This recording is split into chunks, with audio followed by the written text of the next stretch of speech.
नमस्कार दोस्तों, मैं महादीप मेरे चैनल में आपका स्वागत करता हूं। और आज की सबसे बड़ी खुशखबरी यह है कि टेक्निकल गुरुजी के गौरव चौधरी कल भुवनेश्वर आ रहे हैं। अगर दोस्तों उनको आप देखना चाहते हैं और मीट करना चाहते हैं तो शाम 5 बजे मास्टर कैंटीन में जो प्रेस क्लब ऑफ ओडिशा है वहां आप पहुंच जाइए और गौरव चौधरी टेक्निकल गुरुजी को आप लाइव देख सकते हैं।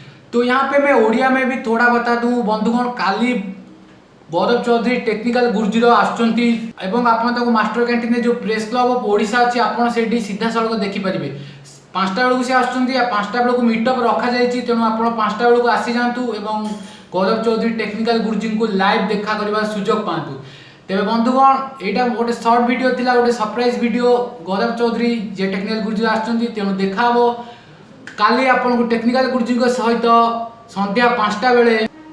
तो दोस्तों यहाँ पे आपने अच्छी तरह से सुन लीजिए कि मैंने उड़िया में भी थोड़ा बोल दिया है। अपने जो भी उड़िया भाई बहन है वो भी अच्छी तरह से जान जाएंगे कि गौरव चौधरी आ रहे हैं। तो दोस्तों अगर आपको ये वीडियो अच्छी लगी होगी और ये वीडियो सिर्फ एक इन्फॉर्मेटिव वीडियो इन्फॉर्मेशन के लिए था कि गौरव चौधरी टेक्निकल गुरुजी के आ रहे हैं, तो जल्दी से जल्दी आप रेडी हो जाइए कल 5 बजे उनको देखने के लिए। तो यहाँ पे मैं डिस्क्रिप्शन बॉक्स में उनका लोकेशन भी डाल दूंगा जहाँ पे मीटअप रखा जाएगा, आप उनको वहीं पे जाकर लाइव देख सकते हैं। तो मेरे इस वीडियो को देखने के लिए धन्यवाद। सब्सक्राइब और शेयर कीजिए और कमेंट और क्वेश्चन नीचे कमेंट बॉक्स में डाल दीजिए। फिलहाल के लिए फिटनेस टेक में इतना ही, मिलूंगा आपको और एक इंटरेस्टिंग वीडियो में। तब तक के लिए stay fit and stay tuned for my next video. Bye bye.